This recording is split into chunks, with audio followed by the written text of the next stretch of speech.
nóng Nam Bộ nắng nóng, nhiệt độ cao nhất có thể lên đến trên 36 độ C. Từ đêm mai đến ngày 17 tháng 4, ở khu vực phía Đông Bắc Bộ phổ biến mưa vài nơi, sáng sớm có sương mù và sương mù nhẹ rải rác. Ở khu vực đồng bằng và ven biển duy trì mưa phùn và sương mù. Khoảng thời gian từ đêm ngày 9 đến ngày 11 tháng 4, tập trung chủ yếu vào đêm và sáng sớm. Không khí lạnh tiếp tục suy yếu và di chuyển ra phía đông.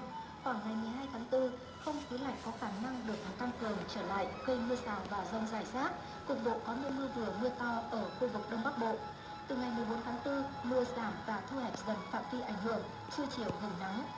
Khu vực Nam Trung tại quận Long Biên đã có sự thay đổi. Nhiều công trình, dự án tác động đến sự phát triển của quận, đến đời sống của người dân được khánh thành, đưa vào sử dụng. Hồ nước cây xanh tăng thêm khoảng 60 ha, công viên cây xanh.